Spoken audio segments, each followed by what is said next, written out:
Yan po, muli mayroon po tayong video ngayon dito na subwoofer. Ayan po, subwoofer po yan. Ito po yung subwoofer na ginagamit po minsan sa computer o ginagamit sa bahay. Yung may-ari, yan po yan. Subwoofer po nito sa ating pong ginawa. Ayan po, mukhang pinakailaman na po ng buksan ng yan o. Binuksan na po ng may-ari. Yan. Macwell subwoofer. Yan po yan. Buksan po natin yan. Mukhang inalag na nga. Ang may-ari o yung kapatid ng may-ari. Inalaw daw po ng kapatid ng may-ari ito. Ito po yung ating titignan. Ating pong gagawin. Yan po yan. Tignan po natin kung bakit yan po ang likod ng subwoofer. Yung harap pala, harap ng subwoofer po yan. Yan po yan. Yan po. Yan po. Yan po natin sa likod ang kanyang problema. Yan po, atin na pong bubuksan. Yan po, yan. Yan, tingnan po natin ang kanyang likod. Yan po siya, yan po, pinagre-recta po talaga. Pati yung mga saksakan. Yan o. Ayan po siya, ito po oh, nirekta po siya. Nirekta po yan. Hindi na dumaan ng volume. Po tumunog ng ano, yung bass na lang tumutunog, wala na po yung control ng ano niya. Yung bass nagkaroon ng instrumental. Pinarekta niya po doon sa pinaka preamp lang niya, hindi niya dumaan ng tone control. Yan po yan, pag tinesting ano na po siya, rekta na po siya. Yan po ang ginawa ng kapatid o katulong ng may-ari. Yan po yan. Kaya po may vocal na pati yung bass niya. Yan po yan. Kinirekta po nila to. Yan yung audio niya.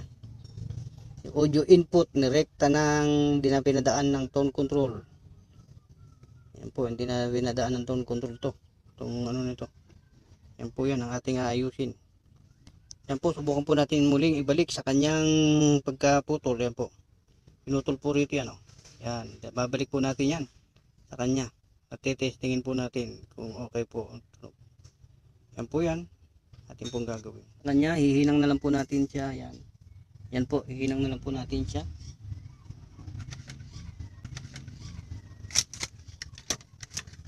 Yan po yan. Ito po. Dinugtong na po natin at atin na pong hihinang siya. Yan po. Pinutol po niya, ginawa niyang pinaka niya. Power amp na po, pero hindi dumaan ng volume control, hindi dumaan ng tone control. Kaya po pag tinesting, volume agad. Kaya mayroon pong vocal ang bass. Yan po yan. Yan na po. Yan na po, atin po testingin yan. Siyempre, tetipan po natin yan. Ito na po yung board ng tone control. Yan po. Yung tone control po, ayusin po natin. Yan po yan. Yung tone control, may mga diferensya po itong pihitan. Kaya po ayaw gumana ng bass, yung master volume niya. Tapos ito po yung kalansing, yung treble niya. Tapos ito po yung bass niya. Papalitan po natin yan dahil putol na po. Ayan po. Putol po yan. Ayusin po natin itong mga variable resistor nito, yung mga volume control na tawag, variable resistor. Ayan yung bias resistor. Ayan. Ayan. Yan po ang papalitan po natin yan. Ayan. Para tumino na po ang tunog. Ating ayusin po. Yan po. Abangan nyo po yan. Ating po tatanggalin isa-isa. Yan po. Tanggalin po natin sa board ang mga variable resistor, ang volume control.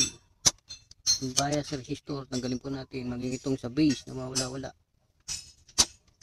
Yan po yan. Nagkaroon ng problema kaya hindi tumutunog. Nagiging bulol.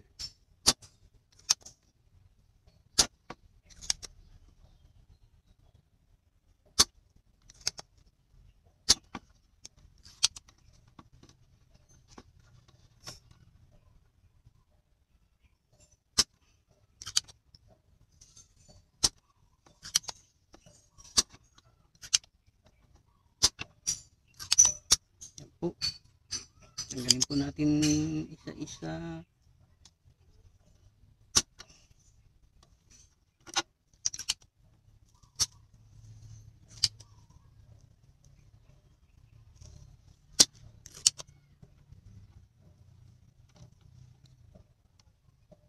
Yan po.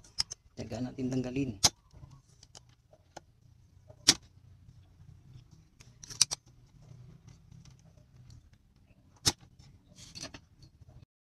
Yan, ito na po yung ating tinanggal.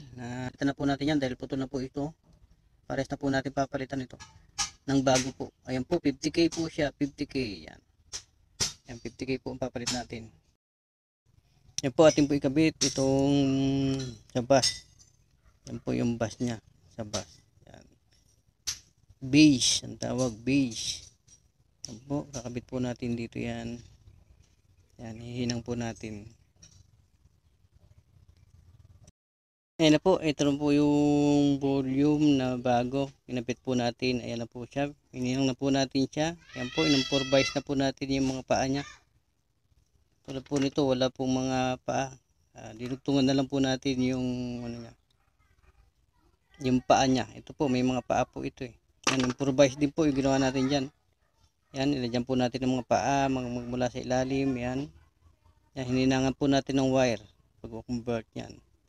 Yan po, paano natin ihinang yan. Yan, yan po yan. Yung pagkabit ng mga paa yan sa mga volume niya, sa variable resistor niya. Yan po yan, yung board niya yan. 6 po ito, 6, tapos ito po yung tatluhan. Yan po yan, ito po. Ito na po yung 50k na ito po yung master volume, treble, tapos ito po yung bass. Yan po yung bass. Yan na po, atin na po isasalpak yan para po natin malaman kung okay na po siya. Po, atin na po ikabit yung base niya. Ito sa base. Yan. Yan po yung base. Ito po yung sa treble. Yan.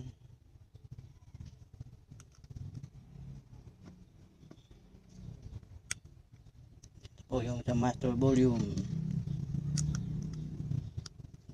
po siya. Po yung ano sa ilaw. Ano po yung ilaw niya po. Yan po yung ilaw.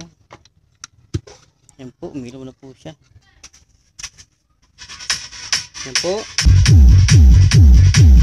Yan po, ayan na po siya. Okay na po yung tunog niya. Yan po. Yan po, okay na po yung tunog niya. Ayan po siya. Yan.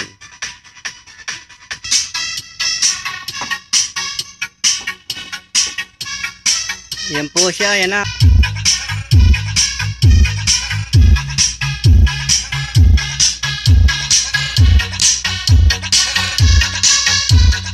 Yung ating subwoofer. Yan na po yan. Yan.